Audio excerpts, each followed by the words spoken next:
Hi, my name is Adonis Huggins, and I'm reporting to you from Regent Park TV. The Regent Park SDP, also known as the Regent Park Social Development Plan, is a community-wide initiative aimed at fostering togetherness and unity among all the residents and community groups in Regent Park. The EED Committee, also known as Employment and Economic Development Committee, is one of the 4 working groups of the SDP. The goal of the EED Committee is to increase employment and entrepreneurial opportunities for residents in Regent Park. So on January the 17th, the EED Working Group held a hybrid meeting at the Daniel Spectrum Arts Center from 5 to 7 p.m. The meeting was an opportunity for residents to hear about all the opportunities available to them, including scholarship opportunities and employment opportunities. So let's go and hear what happens at the meeting. BOLT is a charitable foundation that Tridel is a founding and principal sponsor of. I support the BOLT team as well as just working for Tridel.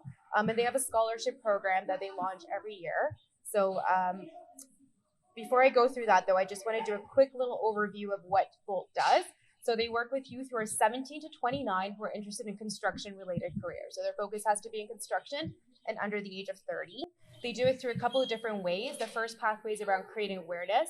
So there is, you'll see there's Speak Outs, which is an opportunity where we go out to different organizations. We can even do it here one day, where we'll bring a panel of industry speakers to talk to youth about careers in construction, what's possible. Because a lot of times when youth think of construction, they're thinking of being a plumber or being a carpenter, but there's so much more opportunities in the construction industry. So the purpose of the Speak Outs is really just to expose youth to those opportunities. And then we also do job fairs and information sessions. Then we have career exploration. So these are a couple of programs that we offer that are really about immersing youth into the construction field to see if it's for them before they decide to go to school or enroll in some sort of program.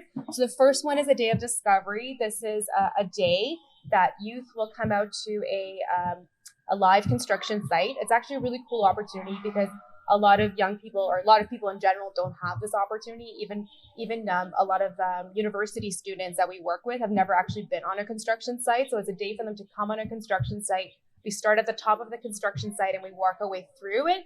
And you just kind of learn about the different trades that are there, and you get to see sort of how the construction comes together and speak to the different tradespeople on site. After after Day of Discovery, if youth are really interested, they can sign up for job shadowing. And job shadowing is a 2-week program where they spend 2 weeks on a construction site. We'll work with the youth, understand what their interests are. So if they're interested in carpentry, we'll get them to spend a lot of time with the carpenters on site. If they're interested if they don't know, the purpose is really for people who don't even know what they want to do. We'll get them to shadow a bunch of different trades, and just to see if it's for them. A lot of times, people think construction's for them, but they get on the construction site and it's like their fear of heights, or it's really dirty, or sometimes they think it's not for them. They get on, they're like, oh my God, I love this, or I wanted to be a plumber, but now I really want to be, a drywaller, whatever it might be. So there's a lot of different opportunities there. So that's our job shadowing program. It's ongoing throughout the year. So if there's anyone who's interested, you can connect them with me. I'll share this information afterwards so folks can connect with me, and we can work with any youth who are interested in job shadowing. It comes with a couple of different things. Like there's a small stipend that they get for the 2 weeks they're on site. They get their full safety equipment. They get all their safety training. And then after those 2 weeks, we sit down with them, see what they're interested in. Then we talk about the different pathways, whether it's going to a skilled trades program or whether sometimes it's going right into employment. It really depends on the youth and what opportunities are available. And then what I'm here to talk about today is about the financial awards. So BOLT supports both pathways into construction. So there is, in construction, there are the professional careers. So like, if you want to go into planning or construction management, and there's a requirement for some post-secondary education for those. And so if you choose to go down that pathway, there's scholarships available. And then we also provide support for the skilled trades route. So there's skilled trades training programs that will support paid for through unions and a variety of different things. I'm going to focus right now just on the financial awards for post-secondary students. But like I said before, if there are youth who are interested in the trades, connect them with me and we can have a conversation about that. So The scholarship program is for youth who are in full-time studies that are related to construction. So really anything that's related to construction, it is quite broad. Like we have people in environmental design, we have people in civil engineering, we have people in electrical engineering, urban planning. Like there's really a number of different possibilities. On the website, there is a link of some of the programs that are supported. But if there's a young person that doesn't see a program that they're in, sort of on that list, they can just reach out to us. We've had people apply for the scholarship, and in their answers, they just have to demonstrate that they have an interest in construction. And so with this degree, what they're going to do in construction, and they have also been considered for the scholarship. So it's quite broad. So scholarships are anywhere from $3,000 to $5,000 for the school year. We like to support youth throughout their education, all the way throughout their master's. So it's not like a lot of scholarship programs where you apply once and that's done. We like to encourage people to continue to apply and continue to support them. And so it's available for the duration of the program. And then we also provide additional support to people who are scholarship alum. So right now, actually, I'm working with a lot of our alum, trying to connect them with summer employment opportunities. So we do try to provide some extra support to people who are in that scholarships program. They have access to co-op and summer internships. And then upon graduation, we try our very, very best to help them get their career started. So the eligibility criteria is that you have to be in a full-time college or university student, and one of the designated programs, as I mentioned, they're quite broad. If you don't see it there, that's okay. Just reach out to me and we can have a conversation as to whether or not it qualifies. You have to be a Canadian citizen or a permanent resident. You have to be under the age of 30 and living in the GTA. Demonstrate financial needs. So our scholarship program really focuses on providing support to those who are in financial need. We look at academics, but those aren't really the deciding factors as to why someone would get a scholarship or not. And then you have to be passionate about a career in construction. So the application process, it's quite simple. You just have to go on the website, boltonline.org/awards. You download the application form. We've done our best to try to make it very simple. So there's just a lot of just fields you have to fill that are just more of like around, your name, your address, and then there's a budgeting exercise that sometimes people find difficult. We try to make it very simple, but we can help anyone who wants to apply. Like I can sit down with them and help them fill out the application. And then there's a couple of short questions at the end that they have to answer. There is a couple of documents that you have to provide. It's all written out on the top. I won't go through the details of it here, but if anyone needs additional information, happy to help them out with that application. So the application deadline for this year is April 28th. We actually just launched the scholarship program on Monday, so it's brand new. And then we review the applications in May. Successful applicants are announced in June and July, and then funding is sent out in September. So these are some of the requirements for the application. So you got to complete the application. You need a transcript. It can be an official or unofficial transcript, a resume, confirmation that you're enrolled in a program, OSAP funding summary. So if you have gone to OSAP, we ask for their funding summary. And then one of the following, which is either a T4, a notice of assessment, a letter from an employer confirming wages, or a copy of their last paycheck, and then 2 letters of reference. And those letters of reference can be from a teacher, from a community a member. It can be from a program that you're involved in. It really can be from anyone. So just need 2 reference letters there. And yeah, that's pretty much it. We encourage people to actually type up the application. Don't give us a handwritten copy because it's really hard for us to read. And then just check your grammar and math when you're doing the budgeting exercise specifically. Like I said, we can provide additional support. And that's about it. So now I will go to questions.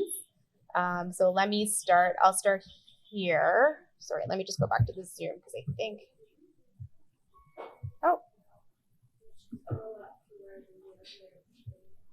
Oh, you know what it is? I think we're going to do this. There we go. All right. Okay, Juliet.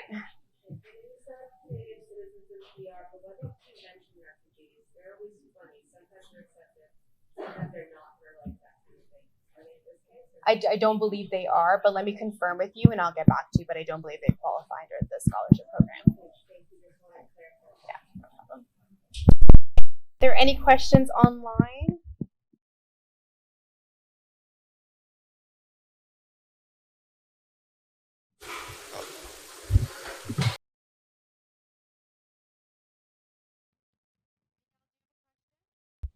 I do. Okay, go ahead.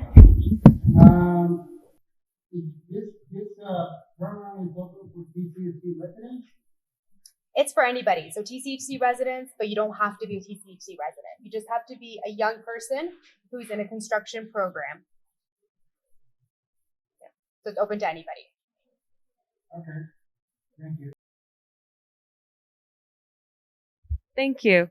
Okay, for the post-secondary one, the one for the high school graduates or the ones in the gap year that are trying to like figure out what they want to be and might be curious about this.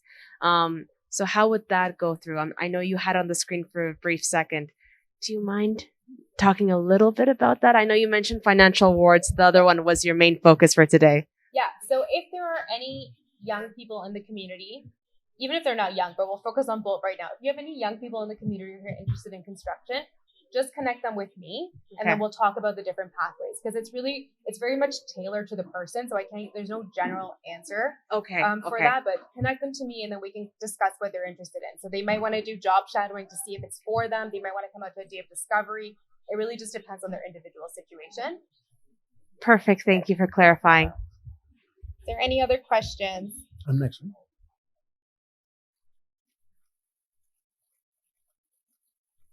One is we have long.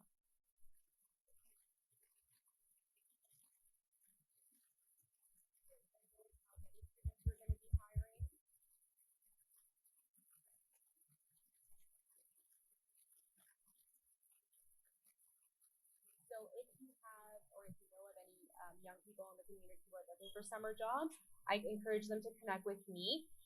My colleague Maggie is here, so the people who are here, I'll give you a handout of where they can go, and they can just sort of fill out a quick little form, and they can connect with me. And then for the people online, we'll send out an email with sort of the information of where they can connect with me to learn more about the summer internship opportunities. Hello. I think there's a question at the back. Oh, okay, never mind. And then finally, oh yes.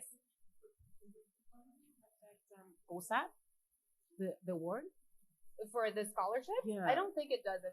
I'm not sure, to be honest with you. So can I take that back and get back to you? I don't know exactly. I think that might, so I can kind of answer that. Oh, okay. So I think when you apply for OSAP, it'll have a spot where it'll ask you, this one works too. There'll be a spot where they ask you, have you received funding from any other sources, grants or bursaries? So that's where you would input that, and that may affect your OSAP calculation. But it's better than having to pay back the loan. So. Any other questions? And then the one last thing is, and I'll hand out and we'll share with the folks online. We've started on our website so Tridel is a developer partner for phases 4 and 5 of the redevelopment in Regent Park. And so we have a website called RP4 and 5. On that website, there is a small business registry. It'll where people who have small business in the community can register their businesses with us.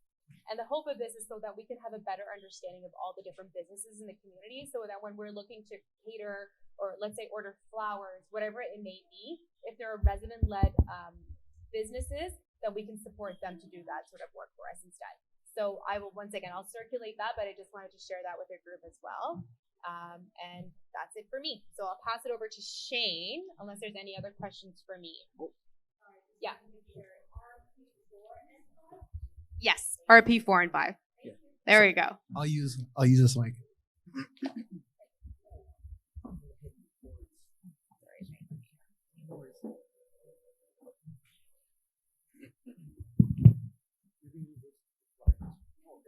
We have another mic for the crowd. Hello. So hello everyone, my name is Shane Bourne. I'm the supervisor of revitalization and renewal communities for Regent Park. There are a lot of R's in that title, and I'm here to pretty much let everyone know about TCH's opportunities upcoming in the summer for youth and young adults. So kind of like anyone 29 and under, and some of the opportunities are for any age. So the first thing I want to bring about is the investing in our diversity scholarship program. So I just want to play a quick video that'll kind of it'll show the transformational experience that this youth had, who is from Regent Park.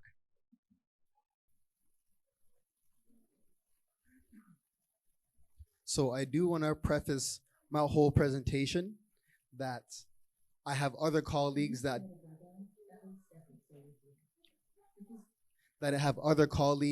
deliver the things that I'm going to be presenting on today. But I did put together the presentation. So I will send this out to everyone, but also in the presentation, it'll have the website links and web pages for additional information. So if there's things that I missed, you can go and check it for yourself. So go back to, so for the scholarship, it did mention educational excellence, but also youth who have made a strong contribution to their communities in promoting diversity, equity, and anti-racism dialogue. So what did this scholarship offer? So you can receive up to $4,000 that can go towards tuition fees, books, residence fees, and it has to be at a public Canadian institution. And also other related expenses that's looking into your residency fees.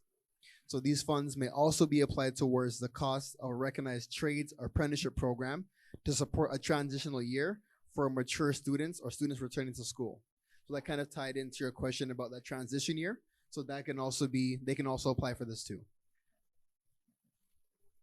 So who is eligible? Pretty much attending post-secondary in 2022 or 2023, also apprenticeship or trades program, 29 years of age or younger as of May 31st, 2023. Not a previous recipient of the scholarship, a TCHC tenant entering their first year of post-secondary education, returning post-secondary students, and able to demonstrate a need for financial assistance, and a Canadian citizen or permanent resident. Back to your question before, once you get the presentation, if you go to the web link, there should be an email that you can email and you can reach out to them, or we can connect after and I can find that out for you. So everyone who applies, so if you get the scholarship or not, they'll receive one-to-one counseling to assist them with resume writing and job searching. Employment services offered through St. Stephen's Community House, and employment training at a training center and youth employment services, and also assistance with looking for and getting a job. So there's a scholarship piece. If you don't get it, Toronto Housing is still committed to supporting your employment journey. So the Ted Rogers Scholarship. So this is another scholarship that kind of gets rolled out with the investing in our diversity scholarship. So this is another one that has access to post-secondary education and also awarded to individuals that demonstrate great community leadership. So you can be considered for both the investing in diversity and the Ted Rogers Scholarship at the same time. For Ted Rogers, it'll be $2,500 for the year and renewable up to 4 consecutive years until the first degree or diploma is obtained. Again, website link is at the bottom. And so for the deadline for these scholarships is March 17th. So I'm gonna go back and put that inside the PowerPoint slide, so when I send it out to everyone. So for the Ted Rogers, who is eligible, Canadian citizen or permanent resident, TCHC tenant, and be planning to enter or go back to school full-time or part-time. So it has to be a bachelor's degree, diploma, or a trades program at any Canadian or college trade school. So YouthWorks. So this is one of the employment, it's more of a comprehensive employment program. So pretty much the recruitment starts around the end of April and it continues into the summer. So it's for youth ages 14 to 29. So relatively we employ youth and they'll do small minor cleanup, community cleanups, light repair, community gardening and beautification, painting, and like small jobs. The rationale for this program is to engage those youth who are further away from the labor market. So within this, they'll have a few days that is happening for like the actual jobs, but there's also resume writing, professionalism in the workplace. All of those pre-employment and retention employment related workshops are built into this program. So there is usually a mass hiring for this one. So we try to get as many youth as possible. And when I mean like the youth that are further away from the labor market, those are youth that we want to engage to really bring them up. Because in TCHC, how we kind of has some of our programs is more like pipelines. So we would have a youth that's further away from the labor market and they don't have any job experience. What can happen is they can go through this program and now they have cleaning experience and now they have an actual reference that they can use when they're applying for jobs. So one of the youth that I had, long story short, I was a program coordinator for this program. So I was the leader and I had youth going with me to do some of these programs. One of my youth is now a cleaner in Toronto Community Housing. So you go from youth works to a cleaner, and cleaner can go from cleaner, CMP1 to superintendent, senior superintendent. So that kind of is one of the pipelines that we kind of see and created in Toronto Housing.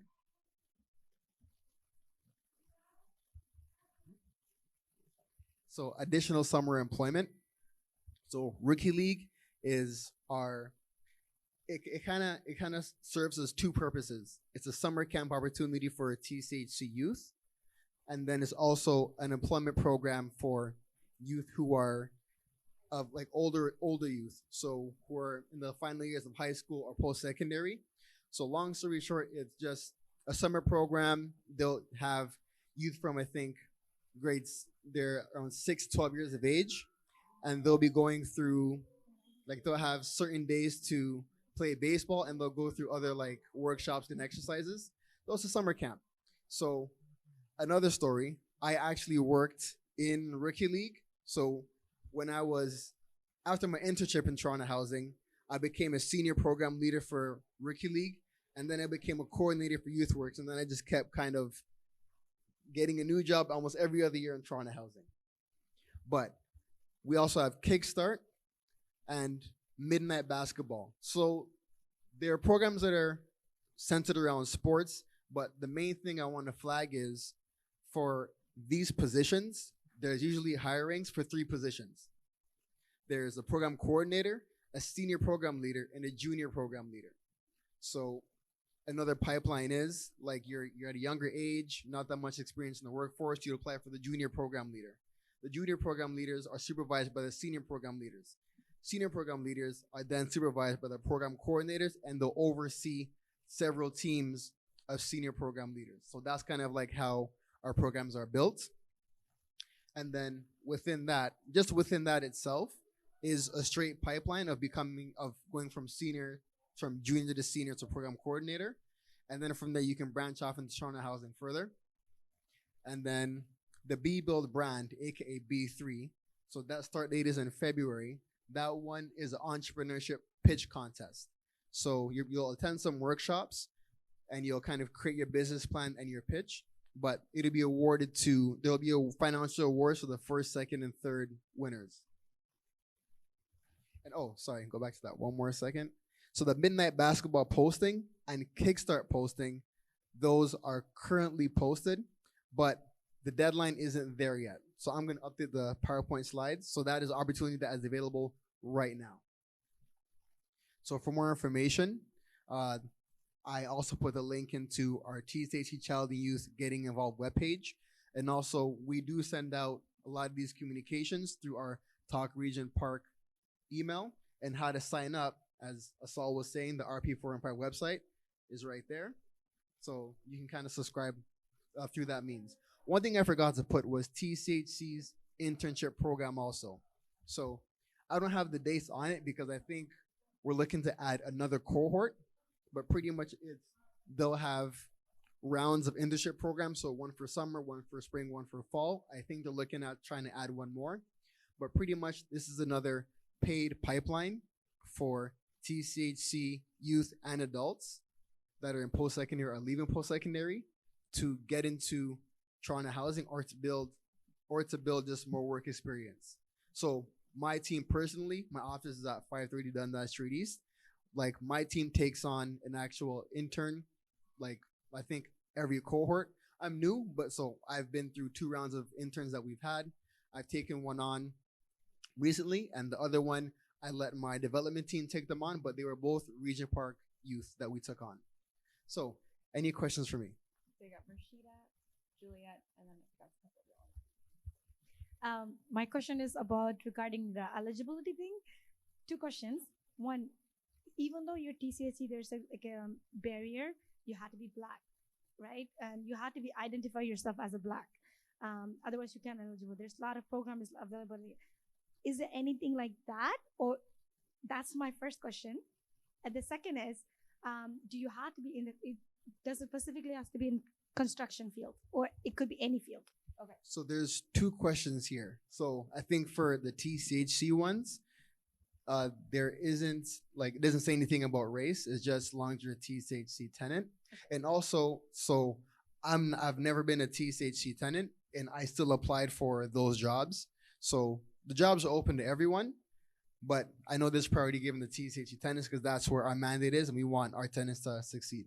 And I think the second part was So for our, like the Bold Scholarship Program, there is no race requirement or anything like that. It's just a young person who's in financial need, under the ages of 30, who's interested in construction. Okay. So they had to go into construction field, not any other. For the Bold Financial Awards, it's Okay. construction. And then the Investing in Our Diversity Scholarship has a number of different streams. Okay. So I think there's a lot more flexibility there. But I think for that one, you do have to be a TCHC tenant. But like the Bold Scholarship, there's no race component.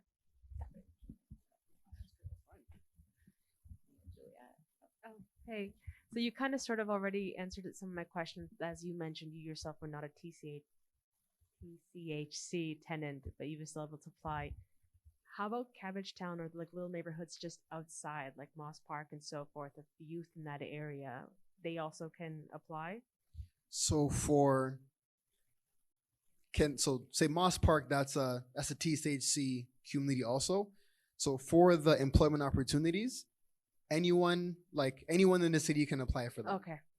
Okay, I wanted to clarify that. Thank you. But like say like the scholarships, Yeah. the Investing in Diversity and the Ted Rogers, those are TCHC specific. Okay, so to clarify again, scholarships, they are locked to TCHC, but job postings are open to all youth. Yeah.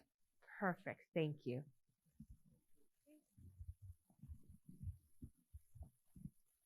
Wow, that the Investing in Our Diversity Scholarship Program is a great program. I wish I had that opportunity when I was growing up. I had to be able to play a sport and get a scholarship to go to Ryerson. So I think this is a great opportunity. Two questions. I know that you said for the scholarship is just for TCHC residents. And in looking at the lens in equity, we know a lot of people are on the waiting list to get into housing. So for somebody, for example, who doesn't live in housing but lives in Regent Park, they themselves are active volunteers. Their children are always participating. Is there exceptions to those kinds of families? And secondly, as we know, we're going through a revitalization, and with both Daniels and Treadell, well, I'm not too sure about Treadell, so I'll just speak about Daniels. There's a home ownership opportunities. So for individuals who come from TCHC, who have the opportunity to purchase a home and are technically connected to TCHC, Daniels, all levels of government through that funding, would those people who move into a condo dwelling, who get funding from TCHC and all levels of government and Daniels, would they qualify for the scholarship program? So if you're a TCHC tenant who goes through a home ownership program and you're now a homeowner and no longer a TCHC tenant on lease, the scholarship, you would not be eligible for the scholarship, because we want to have that opportunity for those individuals that still don't meet the criteria to get into the affordable home ownership program. Right. So the reason why I'm asking that, so I went to the bank yesterday and they said, "Oh, you've got a Toronto Affordable Housing Fund." I'm not qualifying. I'm way over the age of all of this stuff. But on my form, it mentions Toronto Affordable Housing Fund, and so I was like, "Oh yeah, I know. I got a loan from the Daniels, Treadell, TCHC, so that's why that's on there, right?" So is there any way that you can look into that? Because not everybody who through the home ownership fund who's a condo dweller is well-to-do, right? So the program is supposed to help people to, like Black, Indigenous, or people who've lived in Regent Park, a long time, to move up. But it's a disadvantage when they are trying to move up and there's these opportunities and they disqualify because now they're moving up, but they're still connected. Like, for example, if I were to sell my home, I would have to give back TCHC, Daniels, and all levels of government that little bit of a down payment that I got. So there's still that connection. So is there any way that this could be looked into as an exception to the rule? I can raise it with the team, but I think also I understand that it might be hard, like once you have crossed that home ownership like barrier, but the I don't want to say, but the bang for the buck is we need to help the people that aren't even close to there.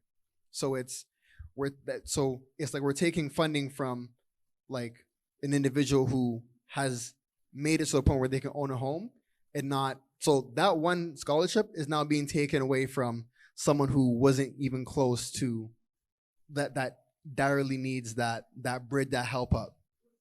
Yeah, for sure. And I think you had a few. Yeah, what was that again? A person who doesn't live in TCHC, they're on the waiting list, and we know that there's a housing crisis, and the waiting list is like 15 to 20 years. So somebody who's trying to get into housing, trying to community housing, can get in, but they're let's just say they're part of the EED or the SDP table, or community building or safety or whatever. They're actively engaged. Their children are actively engaged, but they can't get into housing. They obviously cannot afford where they're living. Is there any exceptions for those families with children who are wanting to apply for the scholarship? Or they can apply, but would there be an exception? So for that, there wouldn't be an exception. Also, just because there's other pieces that TCHE can't confirm. Since they're not our tenant, we can't check. Say some of the documentation required for post-secondary or some of those other pieces. We can't have an eye on that, which is fine. But again, it's unfortunately the waiting list is long, and there's other reasons for that we can get into. But currently, it needs to be TCHC tenants on lease, because we need to kind of also see that that money is being put to the actual education. I think there's a question online, so I'm just gonna give Miguel an opportunity to ask a question, and then we'll go to in person. So Miguel, if you want to unmute yourself. Yes, thank you. So I understand this program available for residents of PCSC, but they need to be on the list of 25. Sorry. Was that all, Miguel? I think I cut you off by accident. Sorry.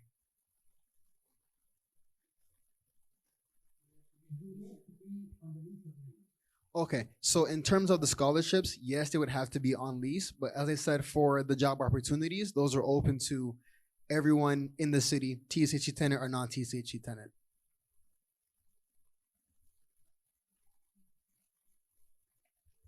So we'll go to a question. I think there's a question back there, and then we'll go. I have a couple of questions. The first one is the Ted Rogers scholarship.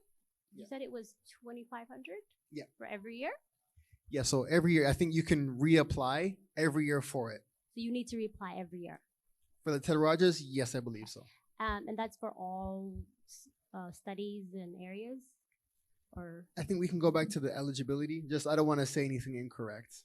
does it be business or?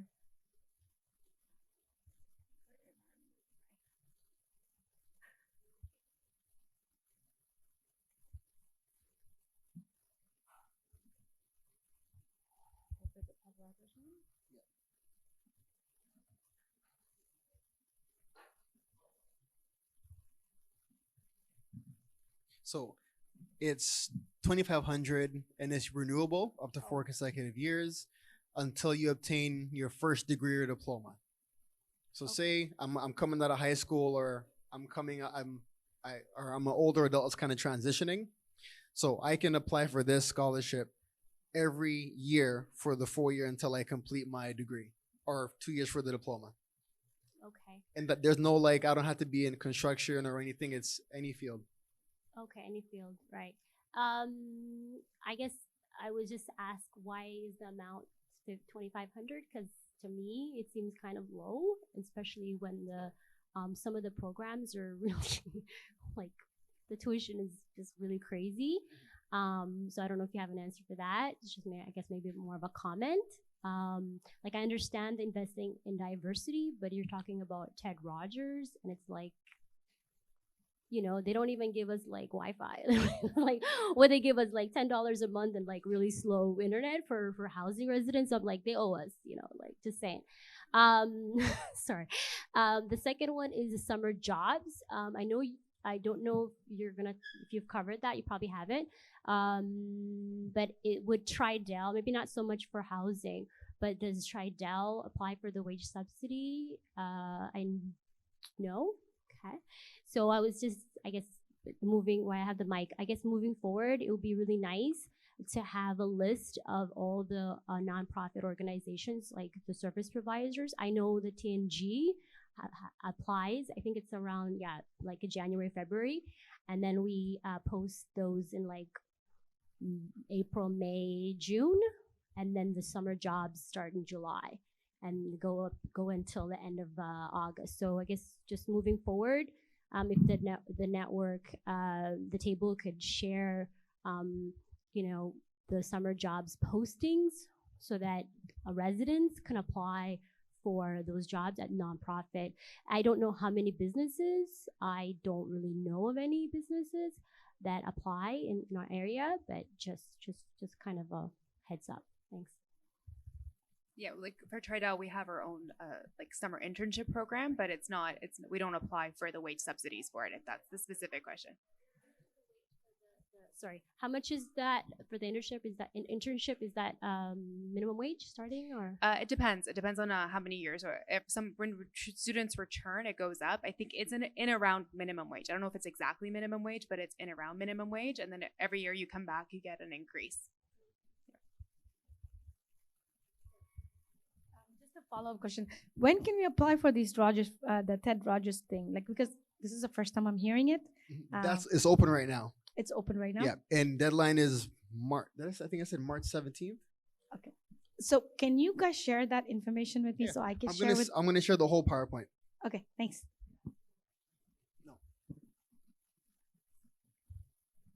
So I've been listening, and I heard you all have a lot of amazing programs for youths and young adults. What about for people over the age of 30 years and above?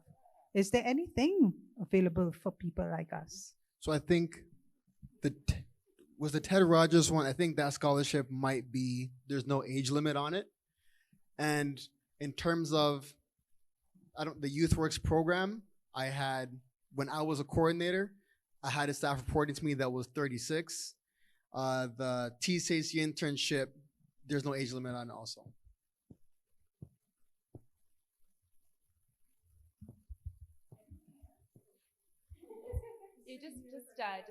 You can connect with me. We can chat. Yeah, like in general, like for like the adults employment, like. Yeah, the approach for adult employment is a bit different, just because with youth they have like more free time and you can kind of bunch them together. But for adults, we like to take the more like case management approach, where like we'll meet with you and say, okay, like how can we help bridge you to what your goal or your need is. So like what I need might be different than what Asal needs. So if me and Asal were both 13 years old, for sure we can jump in the same employment program. But older, you have kids and stuff, you might need a bit more of a different touch. Okay. All right. So I think we'll move on maybe to our next presenters. And then I think Ishmael will talk about an employment opportunity right now we're recruiting for too. Apparently, and I apologize, I can't. Shane's mic is very low. Oh, okay, maybe when you guys are speaking, maybe if you can stand here, because apparently there's good audio here, but your mic is not working. Yeah, I'm like gotta kind of. All right. Okay. So I will invite our guest to present. Just give me 1 second. You guys have a presentation too, right? I think. Let me double check. I'm just gonna just get out of here for 1 sec.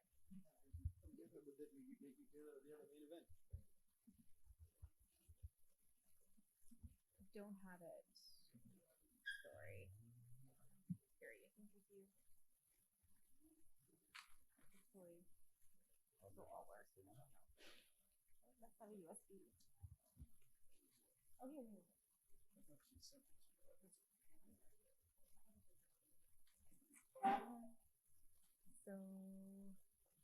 well, I don't know if I can share my screen for those online. Do you mind? Because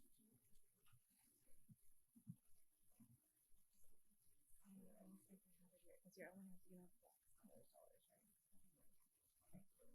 You might know if you're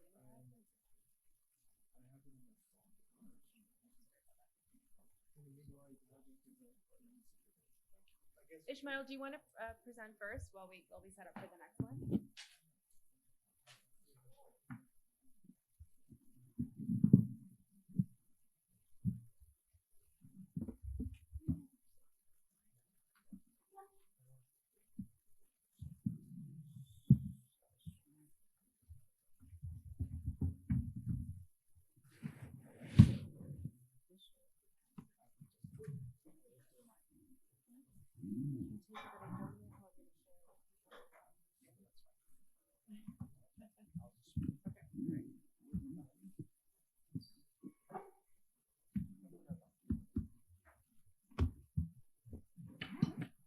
Hi, everyone.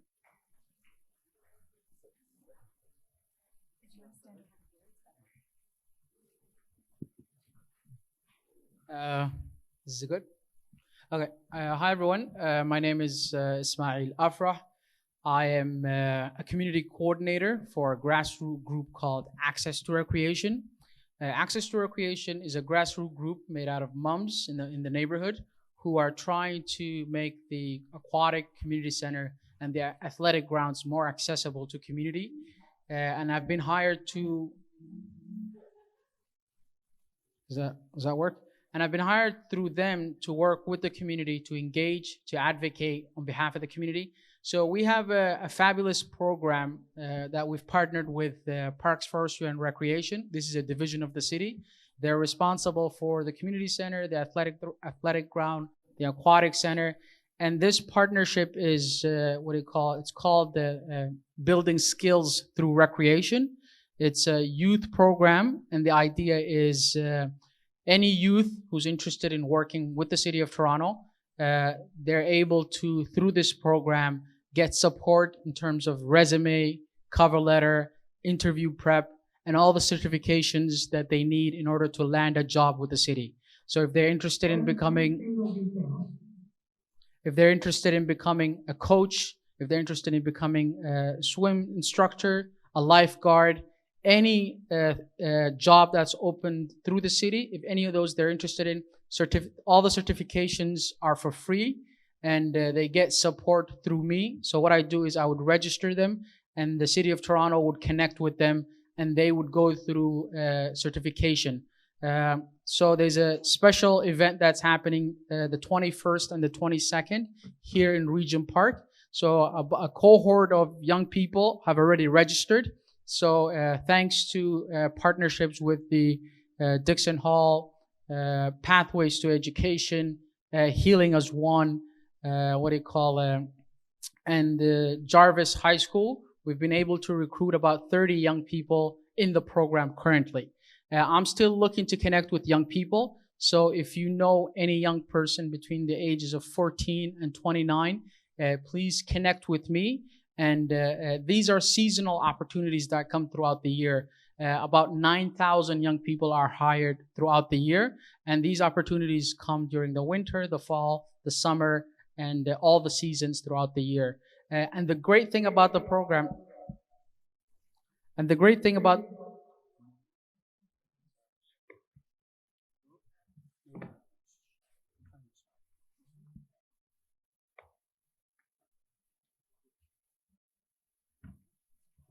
yeah. Can you hear me? Yeah, and the great thing about this program is that once a young person comes in, I register them. They'll be asked a question, what area do you want to work in? Sports, arts, camps, and aquatics. And they'll be given all the certifications that they need for free. And they will also be coached in terms of during the interview time And the great thing about this is they get guaranteed interview. So typically during interviews, only people with a certain qualifications get the guaranteed interview. But because of this program, they will get a guaranteed interview, and they'll be prepped for that interview as well. And if they pass through and get a job, that's great. If not, they will also get an opportunity to ask questions why it didn't work out the first time. So this is a pathway to employment that we've carefully crafted for young people. So if you know a young person, or if you work part of an organization, or you work as a youth organization, please connect them to me so that all of our young people are able to get jobs with the city. And then the last piece is, if you're an organization, what we're doing is we're creating a youth recreation employment table. What that means is, if you're a youth serving organization, or if you're a grassroots group that works with youth, we want you at that table. And what we'll do is we will craft, how do we better support young people? And how do we evaluate this program so that it works for this community? So that's the program. I know that many of us see one another. If someone says young people don't get jobs, well, I will tell you, this was an opportunity for young people to get jobs. So let's work together to inform the community about this, and hopefully it will secure jobs for young people. That's the update I have. I'll take some questions if there are any.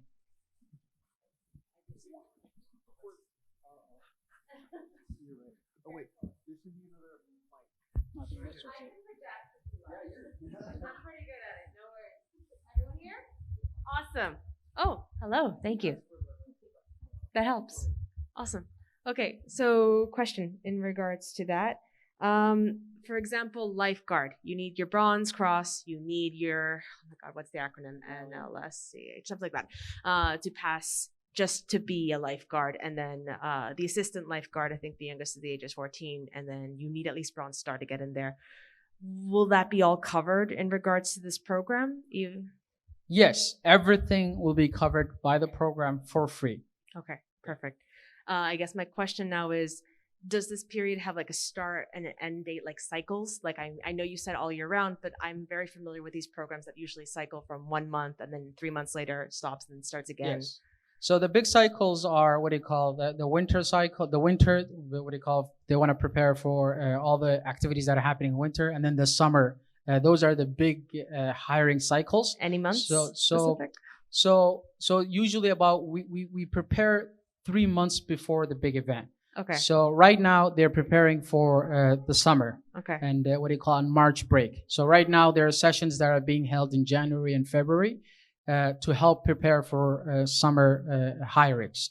So there are also opportunities that come throughout the year. So what happens is if young people are trained and certified, they have access to all the city jobs that are coming. Okay. So the idea is, regardless of whether they're currently hiring or not hiring, if they go through the program, they're setting themselves up for all the opportunities that are coming.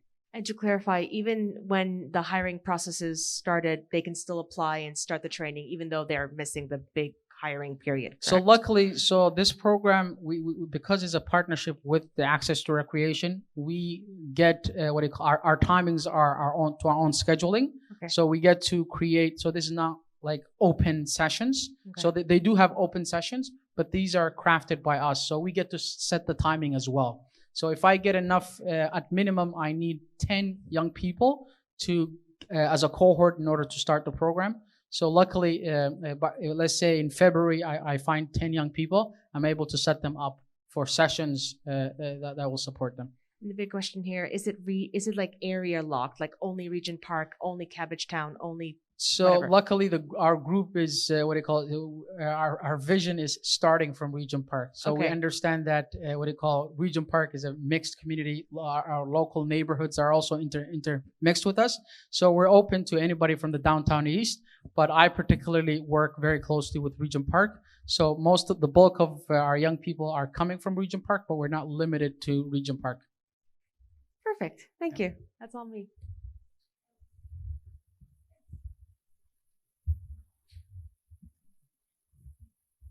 Hi, Ishmael? Okay, I get mixed up with Ishmael Abraham. So building to skills through recreation, right? So I know prior in the past, Dixon Hall had a collaboration with Ontario Works to help individuals find employment, right? I think that's dissolved now. But the building for skills through recreation, how long is this program gonna last? That's my first question. Now, with these seasonal opportunities, it's unionized positions, right? They're casual unionized positions. So how do you guarantee the youth going into these programs when they're unionized positions with the union is QP Local 416, right? There's a process in place, so you can't really guarantee. Okay, I'm going to just speak from my experience. I work for the government. I work for Ontario Works. You can't technically guarantee somebody an interview because it's a unionized position, right? So when you say that, can you just explain a little bit further what you mean? Because I know there's a partnership between PFR and the access to recreation. So I'm just curious as to how that works out. Yeah. Thanks. Just to start with the last question. So I'm not sure if there are specific union rules that forbid guaranteed interviews, but we have firm commitment from them through the program that our young people are guaranteed an interview. So I take that at face value that they will have. And what happens is we're evaluating for the program. So what happens is, let's say I refer, right now I've referred about 30 young people. So those 30 young people will get all the certifications the program is. And then the question, I'll do follow-ups with them, asking whether they've been interviewed or not, and whether, they've not. So Parks Forestry and Recreation, through the program, they've committed to us they will be getting guaranteed interviews.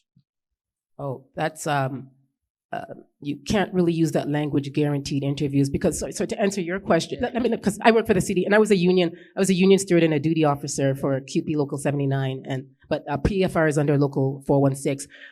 There's seniority and there's a process in place, right? So just got to be careful with the language. Yeah.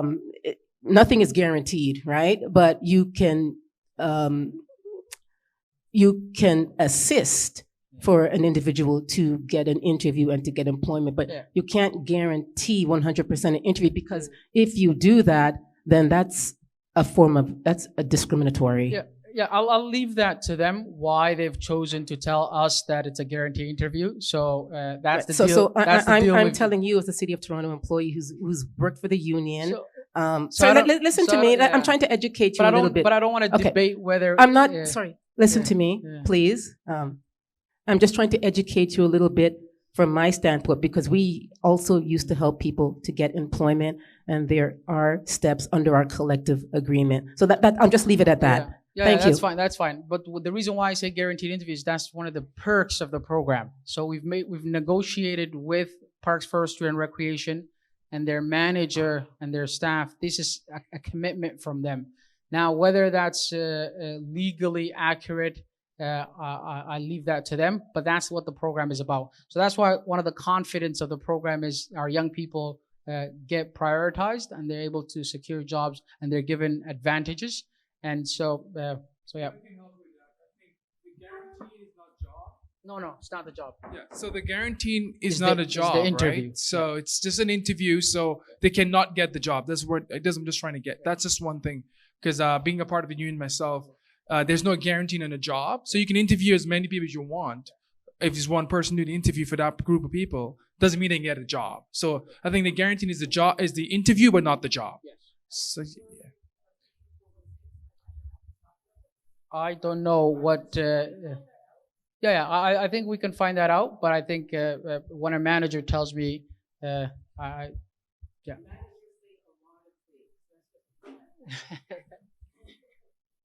I just want you to clarify one thing for me. Is it January 21st and 22nd that these events will be happening at Regent Park? The latest session is happening 21st and 22nd. So if you're young people, if you can connect me with a young person, as soon as you can, I can get them into that session.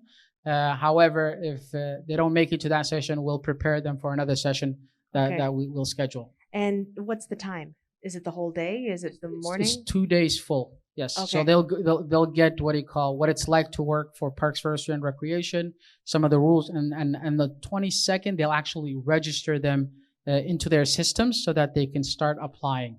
Is there any website or anything like that that we can redirect them to before handing them to you, or? So right now, so what's happening is the Building Skills Through Recreation is a city-wide program. Okay. And anybody from the city, if you go to the City of Toronto Recreation Jobs, you'll find there. Okay. But however, if the particular partnership is with us, so if you want us, if you want them to connect to the 21st, you'll have to connect with me, and I'll register them myself. Perfect. Thank you. Yeah.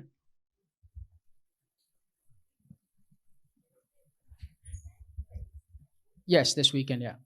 Yeah, and don't worry if this weekend is too fast. The good thing about this is as long as I have a cohort of 10 young people, we can find sessions for them in February. I had another question. Is it a yearly program, or is this the first year of it? Yeah, so that one, they used to have different, they used to have what's called the Toronto Sports Leadership Program and other programs as well. Right now, they've consolidated all their programmings into one. And so this is a consolidated form of all their programming.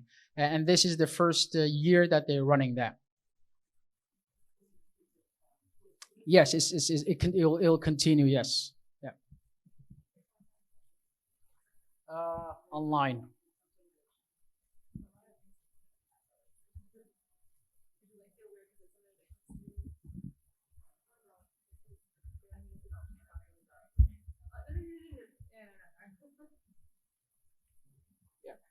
So the last pitch I'll say is there's lots of young people in Regent Park. Many of you know them. Many of you are neighbors of them. You go to a lot of social settings. Please convey this opportunity to them so that the city is able to see the huge interest, and we're setting young people up for jobs. Please connect them to me, and thank you. Other questions? Sorry, no, it's just a question. I like the program, and I'm glad we are looking forward to setting our children and youth up for jobs. But I think it's also very, very important to set our children and youth up for the racism that they will face on the job. Because once they get a job that they love, for example, in the pool or what have you, some of them can't handle the racism on the job. So I think as a second part is to try to help them to build their skills and how to fight back when the racism hits them. Yeah, I think that's a good point that you brought. And I think part of the work that we're doing with Access to Recreation is also to help inform the programming experiences and to make sure that there's enough representation of staff in our facilities. So there's going to be what's called the creation of an advisory body for both the community center, the aquatic center, and the recreation. So some of this stuff I think is up to us to keep an eye and to support people, but 100%.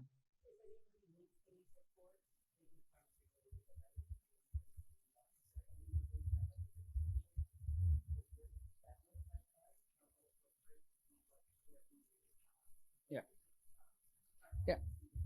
No, I agree with you, and I think so. That's a key theme area that we need to keep an eye on, 100%. Ismail, if I have a young person, can I give your email address so they can connect with you? Yes. Or is there any flyers? Maybe I could tell the rest of the people. So I have flyers, and send them, give them my email, give them my number, 100%.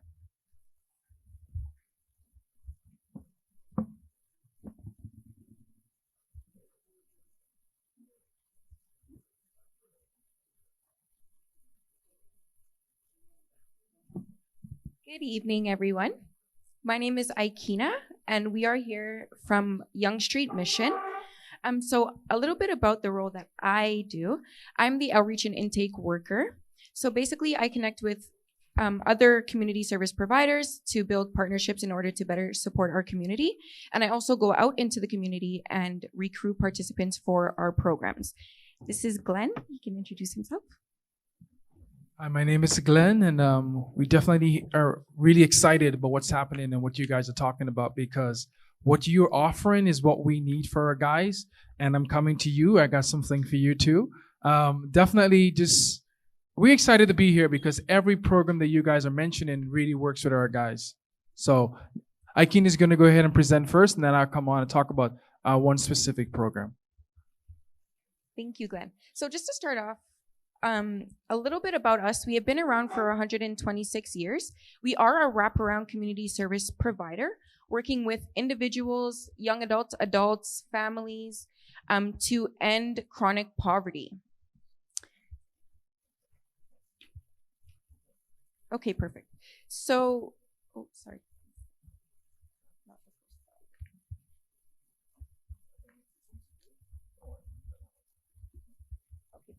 So I'm just going to introduce a few of our employment programs. So I'll start off with RAMP. This is retention achieved through maximized partnerships. So it is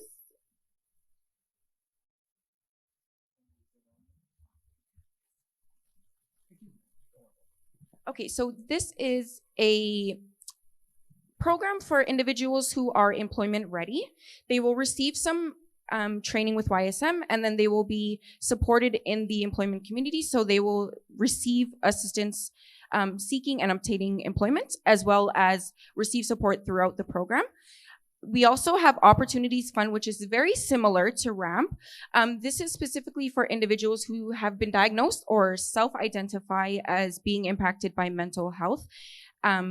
Physical, mental health, also any learning disabilities. So that is similar to RAMP in the sense that there will also be some employment training and support through the employment, in the employment setting. And then we also have Youth Job Connection. So we actually have a cohort that is starting at the end of January. It will be a hospitality cohort. The main employer will be Chelsea Hotel, and we will have various other employers that if it doesn't work out with Chelsea, the youth will be able to go throughout these other employers and hopefully obtain employment. And I will leave it to Glenn for next step. Awesome. You guys are excited? Yeah. All right, awesome. Thank you, Aikina. So Evergreen Next Step program used to be a program that runs from 18 to 29. I said used to, right? She's like looking at me. So what I really looked at the program and look at what we did, and I felt that not only people 18 to 29 need help. And so I've been doing it for 6 years, and I recognized, no, let's go back to the city and say, look, we need to up the age. So the program runs from 18 to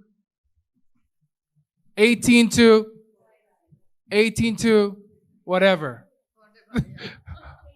Oh, it's 18 plus, right? So you can bring anybody. But the biggest caveat here is you have to be in Ontario Works. This is how the Next Step program runs.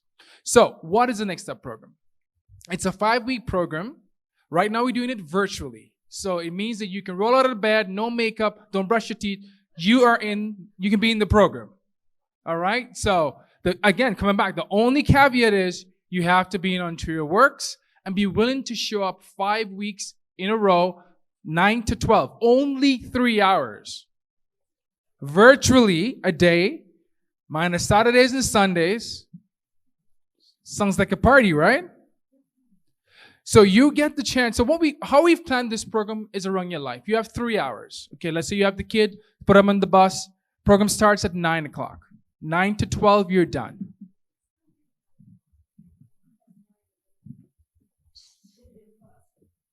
Yeah. That happens. You know, I got a couple too. It happens. But the thing is, we're going to try to, so the aim is you try your best to be there on time. All right? So if you want to be I'm flexible, but not that flexible. You come in at 10, okay. All right. So 9 to 12, 5, it's still there. I just talked. Don't worry. We got a new one now. Here's the right one. Yeah, so 9 to 12, you have two 10-minute breaks in between too. Look at that, right? Key things, you're going to have your camera on. I know people don't like showing their face, but we need to know that you're not playing games in the background. But honestly, the program has been going for 6 years. So let me give you some extremes. You can come to the Next Step program, do nothing, and get nothing. Or you can come to the Next Step program, and I have guys who come to the program who had university degrees, but didn't know how to deal with the world. Finished a 5-week program, got him into an IT program. After 6 weeks in that IT program, got a job working at Yelp, making between $75,000 and $95,000. Genius. But I have people that come to the program do nothing. So that's the big thing about the program. Basic thing again, don't worry all this. We don't need to go through the assessment. Where's the control here? Yeah, you can do this for me. So we do everything here. We do career exploration, labor market information. We talk to you about labor market because that's important. And you can come to the program if you don't know where you want to go, what you want to do yet. We take that 5 weeks to get to know what you want to do. We're not going to be your mother and we're not going to be your father. So what we're going to say to you, listen, what is it you really want to do? I want to be a musician. Great. But mommy said it's bad. I'm like, hold on. Okay, who's your famous musician you know? Drake. Okay, great. Let's look at Drake's profile. Did he finish high school? Yes. Okay, you don't have high school. Let's work in high school as we get to work. So anything you want to be, we are literally there with you in the 5 weeks to figure out what you want to be. Now, after the 5 weeks, we will come around to all these amazing programs and say, look, I think this program is good for you, and I'm going to be here to support you for the next 6 months. That's some of the big things. We go through basic computer, personal health, and the plan is basically customized for you. Now, if you have a child you have to put on the bus for 9 o'clock, 3 of them, then what I'm going to say to you, what's your name? Rabia? Am I right? I might be wrong, but that's right? No, I thought I pronounced it, I didn't hear it right. Sorry. All right. So Rabia, we're going to say to you, okay, can you make it for 9:15? So we try to hold things off by the time you're in there 9:15. So that we can get started. But then we can be that one-on-one connect between after. After it's all done, Rabia, what is it you want in this life? What were you before you came to Canada? Have you looked into that? You don't have to start from the bottom if you had a degree before. What do we need to do to figure that out? And I'm with you to figure that out. I'm going to call all those offices and I'm going to open my mouth and I'm going to say, hey, we have this person. She don't need to start from the bottom. How can we get her to go where she needs to be? What are the programs that we need to do? That's how we work with you individually in the Next Step program. It's one-on-one, still for programmatic first, but still one-on-one. And then 6 months, I'll be calling you after every month in this next 6 months. How are you doing, Rabia? Do you need some? Oh, Glenn, I didn't get any food. If food ran out. Hey, I have a food bank for you. Let's get you some food from the food bank. Because we do have access to all. To cook. I'm a great cook. But unfortunately, my wife wouldn't let me go cook for anybody else. But, I had to say that. I had to put it out. This is being recorded. You put me in trouble. But, in the Next Step program, you have access to Evergreen Young Street Mission. We've been around for 125 years. We know what wraparound service is. So name something you need. Doctors. So you need to talk to a mental health counselor. You need to talk to a naturopathic doctor. You need food. You need clothing. You need to speak to a mental health counselor. You have kids where you need to go talk to somebody in the office and you have 3 kids. Here's a daycare to put them for an hour so you can go talk to the person. Like, we have wraparound service because we recognize that's what's needed to get somebody to where they need to be. Not just I can get you $90,000, but if your mental health is not right, what are you going to do with that $90,000? So Next Step program connects you to all these services so that we can help you to get to where you want to be. That's the Next Step program in a nutshell. But we only have 50 seats. That's it. After 50 seats are done, it's done for the year. So if you think of anybody you know, they don't have to be here. It could be your family friend, your grandfather, your grandmother, somebody that want to do something in life. Come talk to us. Ikena can take some information from you. We have flyers to give to you. Please reach out. And I'm going to stop talking so you can ask me all the questions you have. I can see everybody wants to. Oh, you can ask me now, unless you can ask me now. Please, not hard questions. No, but just I feel the main component of this, it's the entire works. No, you don't need the camera, please. I don't want to be famous. I'm already famous. No camera, please. I think that's okay. It's enough of this. So I want to ask if, in case someone is not with the entire works, I know it's a big component of the program. It is the Definitely. only. It's, Yeah, it's it's one the of whole those thing. things we have no way of getting rid of. Yeah, sure. But I'm wondering if you have another program that's similar to this, where you do need to be an entire works receiver. I don't know what you call that. Yeah. So recipient. Thank you so much. So we do have a lot of services at Evergreen, and we have access to certain services. You access to free mental health counseling, access to No. I mean the 6 the program like I'm the running. one from 9 to 12. Let me 9 just to name 12 it. programs. Or 9. You told me 9:30. Yeah. So 9:30 to I saw to 9:15. She's putting more thing into this thing. Okay. Oh my goodness. Okay. For me 9:30. Okay. So maybe another organization, or it doesn't need to be Young State Mission, but someone has similar program. Here we can do. You call me, okay. and I can look into it for you. Okay, wonderful. For this Thank program, you have to be in Ontario Works, Yeah, okay. and also you don't need to be a Canadian citizen, and you don't need to be a permanent resident yet. You can be a conventional refugee. You can now apply for your status as long as you're Ontario Works. We don't care about the rest. Because they take care of the rest. There you go. And then I work with you. For example, apply for your work permit. We talk about that. But you don't need to be a Canadian citizen. You don't need to be. Yeah, go ahead. No, sorry. Yeah. This sounds like a great program. Thanks, Glenn. Question. So if somebody goes through this program and they're not looking for employment, but they're looking for entrepreneurship, like they're looking for a space to run their business, or, do you provide that type of support? And do you provide funding if they want to become an entrepreneur? So that's a And I'm big, not talking hard about myself question. because I'm an Ontario Works caseworker. I know I'm gonna avoid And we you. have, that's where once I leave this door place, then I shut down. No. So the thing is we don't have a space, and that's what we don't have. But I am there to actually say, okay, you want to become an entrepreneur? So the person, right? So we go through, I'm an entrepreneur by myself, on my own. So, but I talk to them about the processes and what it needs, what it's going to require to become an entrepreneur. We discuss with the worker, what do you think about this person? Has he been committed? And once we come up with a plan, we recognize what they need, and we go after it. We look around there. Is there places they can get for free because we can apply for it? So we go through all the process. That's why the 6 months, actually, I'm working with them. And I have another young lady working with me, Aikina and Nikela, and we are looking, whatever you say you want, we are going to go after it for you as much as we can.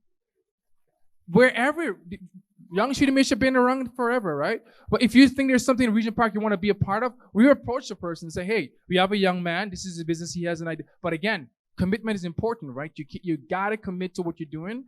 And we kind of pull that out from them in the 5 weeks. And then after the 5 weeks, we come up with a plan, and then we work with that plan. Oh, we have to, because now I'm going back to the caseworker. Hey, So caseworker. Let me just repeat that. So the program, or Young Street Mission, works closely with the Ontario Works worker to ensure that the person is moving forward in regards to what they are, their goal or their vision or their aspirations. Yeah, for sure. That's what I do. So I would come to What's your you name now, again? caseworker, and I'm saying, listen, I'll be this young hiding. man needs some benefits, so we can talk about getting some benefits. So in the program, we can actually pull out around $1,300 worth of benefit. Right. There's this So, discretionary. for example, the discretionary last court I benefits. had, one guy wanted to do photography. Well, we pulled out enough benefit for him to get a new camera for his photography business. Discretionary benefits. But yes, it comes from different angles. So it's not, they don't give you money to buy camera. So you got your money for your clothing and benefit, whatever it is. Can you and- edit that out so that I'm joking? But they can, because the thing is, we have to help them, and that's what the program is. And I love working with workers. And again, as I said, the final thing, don't forget this: we only have 50 spots. So tell your friends, even your neighbor has a son or a granddaughter doing nothing, encourage them to reach out to us, and we're able to help them. I want to fill these spots as fast as I can, so that we can have more time to work with the clients individually before the year. Yep. Well, I want to start next week, Monday. But deadline is ongoing. So as long as we finish the 50, we're done. But we do 5 weeks cohort. Next week, we take a break. We're on a break of getting more people in, doing intake, and then we start again. So, cycle like that. All right. Any other questions? Wow. Am I this clear? All right, so tell your friends, family. Oh, if you're working and you have a job like a PSW and you can sit on the computer while the person lying in bed and do the program, I tell you, my last cohort, we had 3. Because they were working, but they were able to do a PSW course, and the person is just lying in bed sleeping, and they actually can do the course. Now, I'm not telling you to do that, but you're looking at progression in life. You don't want to stay where you are. I used to be a PSW a long time ago, but that's not where I wanted to be, right? See, there you go. So it's where you want to be. I'm going to work with you to get to where you want to be. This is not where you start, you're going to end up. It's where you want to be, okay? All right. Sorry, I just wanted to quickly. So we, for the age, so we have employment services all the way from 16 to 24. We have another location at 270 Gerard Street, which supports individuals 18 plus. So Young Street Mission essentially helps anybody from 18 up. From 16 up, just to clarify. We have, if you got someone dealing with CAS, there is a specific group of work parents dealing with CAS. And to really navigate that system. So you don't go to CAS directly, they can actually work with you before you get a file in CAS to create more trouble for yourself. So we can refer you to all those systems if you have any questions. All right, one last story, and then I'm going to go. I had one young lady came into me when I first started Next Step.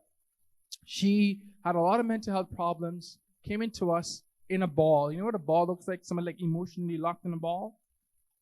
Now last Friday I got a message from her. After 6 years, she's now a naturopathic doctor practicing from Next Step. So again, you can do nothing or you can do something with it. The choice is yours. Okay.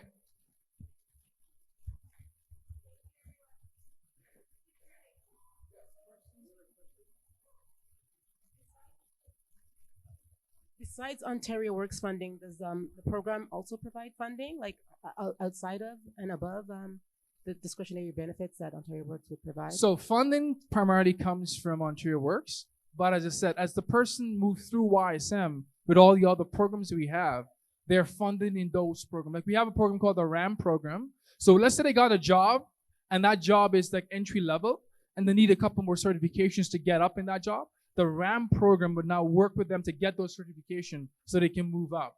So as I said, Young Street Mission is a wraparound program. So we really want to cater for the whole man or woman. Be careful there. Or everybody. Okay.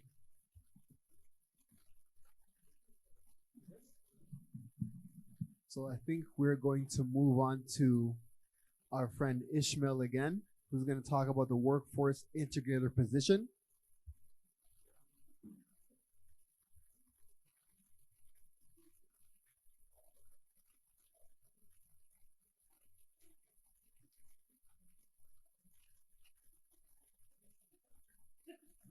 Oh my God. Oh, because I was looking here. Okay, yes. So quickly, hi everybody, my name is Gail, a resident of Regent Park. I'm not a TCHC resident, so I'm the other side of the coin. I'm one of the co-chairs along with Ismail and TCHC for Employment and Economic Development.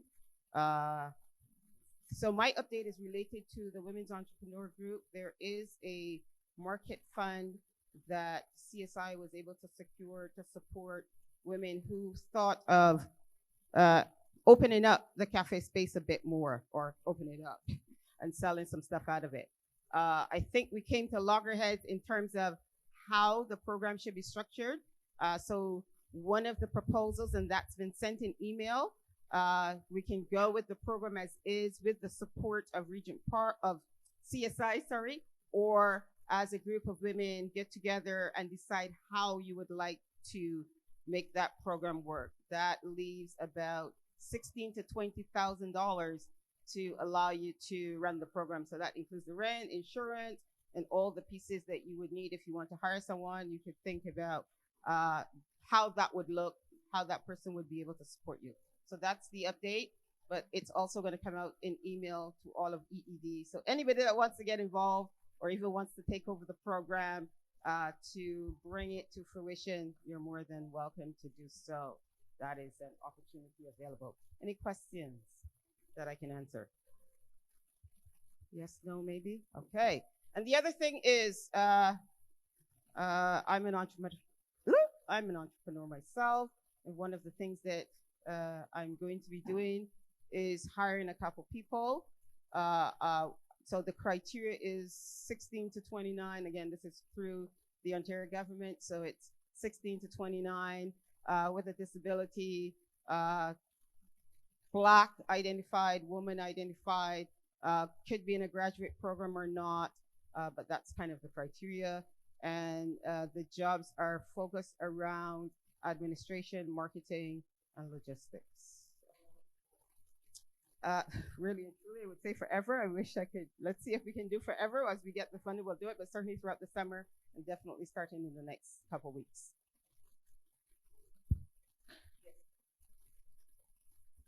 Questions? No? Fantastic. I like when there's no questions. And I think the Ismail, are you here? There's a announcement that you have related to evaluations from Paula.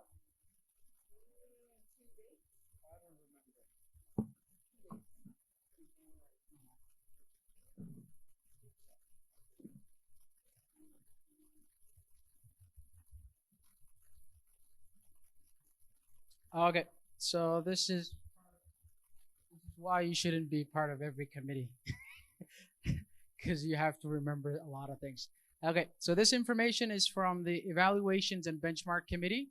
So this is a committee of the Social Development Plan, and this committee is responsible for making sure that a lot of the actions that are happening in terms of social development are being evaluated so that we can show impact. There are 2 dates where the committee is holding workshops for residents and members of each of the working groups so that they can learn how to evaluate for their work groups.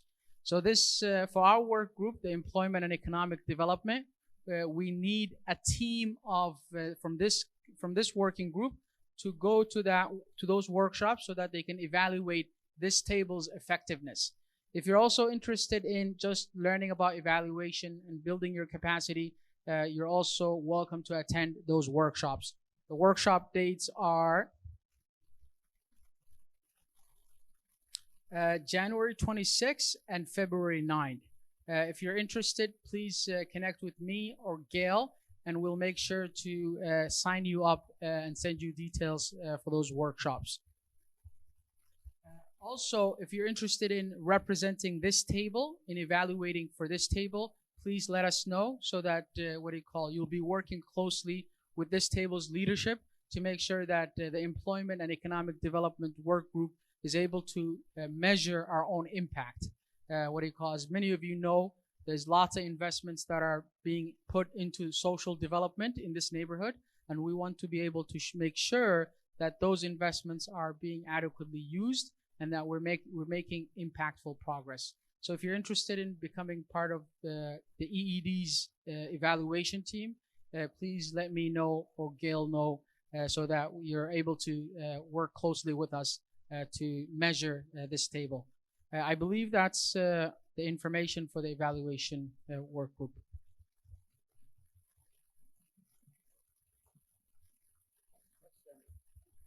Not really a question. I'll try and summarize and be very, very quick because I know it's 7 o'clock. I've been in this community a very, very long time, like 40 years plus. I've gone through all the systems here, and I think there's some people here that haven't been here that long, but they're very well educated, very well knowledgeable. And I would like for the future, when we have these meetings, if we respect the experience and we respect the history in the room, because if we really, really work together, especially for our children and youth, I was there. I don't know if there's anyone here who has been through elementary school right up to university, from Spruce Court to Ryerson to U of T to George Brown, work for the government, work for YSM, sit on the board for Dixon Hall, and et cetera, et cetera, et cetera. Been to Hollywood and back, et cetera, et cetera, et cetera. So I think when we have experience in the room, when we have history in the room, listen, respect the history, And not only that, respect people that have the qualifications, that are sitting here in the room, that have children as well, because that's how we move our community forward, because this is probably the last revitalization. And if it's not, then the only buildings that are coming down is TCH. So let's just keep that in mind for future. Thank you. Yeah, thank you.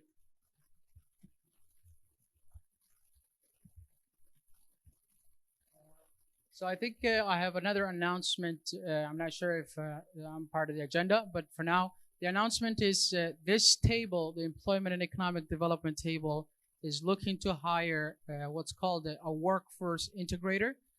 This person's job will be to work closely with the developers in terms of jobs that are coming through them and connect residents in this neighborhood to those opportunities. So this person should have a great communication and social skills, and also a collaborative spirit. An asset would be that if you've done community and social work before, we're looking to hire a full-time role who will help us implement this project. And the idea here is there's lots of opportunities that are coming down the road. What we want to do is we want to be able to tell the community, these are all the future jobs that are coming 2 months from now, 3 months from now, 6 months from now. These are what it takes to have those jobs, what they call trainings, skills, and to do deep outreach to community so that they're prepared and they're well aware of those jobs. So if you or someone you know has these particular experiences, a background in social work, a great communication skills, and please apply. The email is Gail, Regent Park EED @gmail.com. That's our email, and there are posters out in the community. Please do apply. Thank you.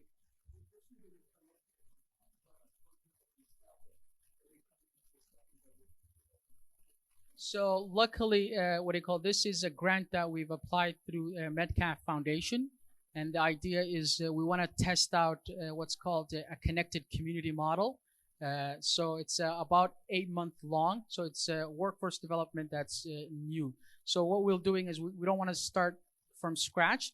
We're creating what's called a committee of local serving organizations. So we have partnership with Young Street Mission through Hesang, Dixon Hall, all the employment organizations that are serving the neighborhood, as well as resident leadership will be part of that committee. And that committee's role is to work closely with the developers so that we can anticipate future jobs that are coming and do deep outreach to community so that they're well prepared and connected to those opportunities. Yeah. Are they coming to work with the team, or the team is going to be reporting to that person? So what's the plan for this? Yeah. So the person will directly report to so because we have a trustee model through Young Street Mission, so they'll be closely working with the leadership and Young Street Mission in terms of reporting. Okay. But they'll receive direction from a committee. And the committee, as I said, is made out of our local partners and some resident leaders as well. Okay, no problem. Yeah. Thanks.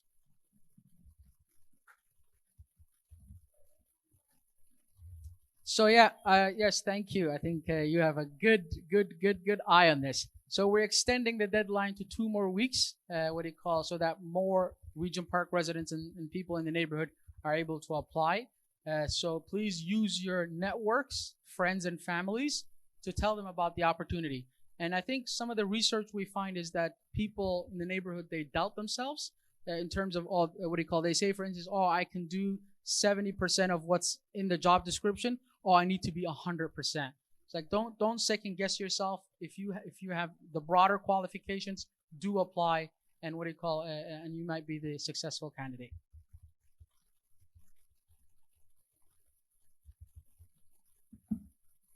Hi, everyone.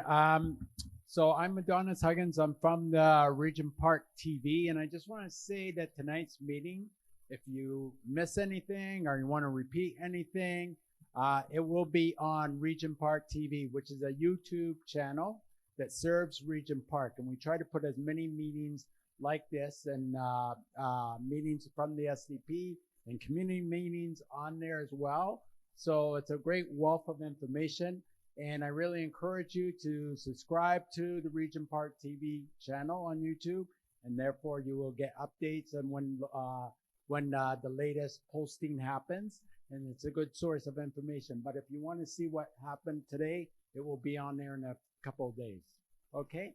So, question.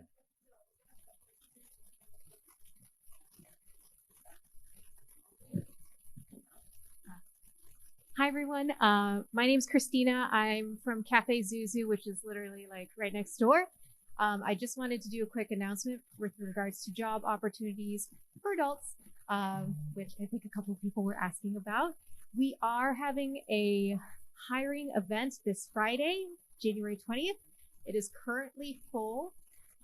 However, we are going to, and thank you to everyone in Regent Park EED, Gail, for spreading the word. We had extended that event both in terms of hours and slots available, and it just filled up like wildfire. So we're very grateful and appreciative of that.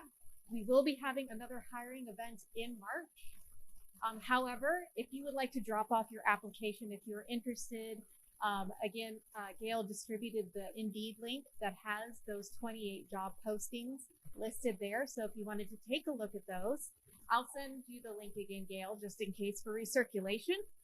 But if there's something of interest to you that you would like to apply to or know someone that would be interested in applying, feel free to drop off your resume. Recommend against doing it on Friday because we have, I believe, over 100 applicants. It's going to be a very busy day, and I want to make sure that whoever is dropping off their resume, that their application doesn't get lost in the shuffle and that you get the time that you deserve. So if you have any other questions, I'd be happy to take it offline just because I know the meeting has gone over, but thank you so much.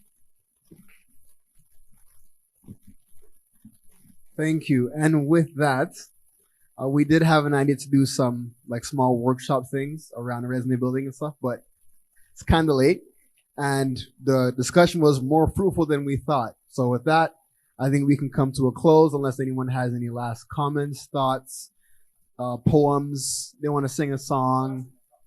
But yeah, thank you guys for coming out. And yeah, goodbye. Don't forget to like, comment, share, and subscribe to our YouTube channel and check out all of our social media platforms. For more information, check out our website.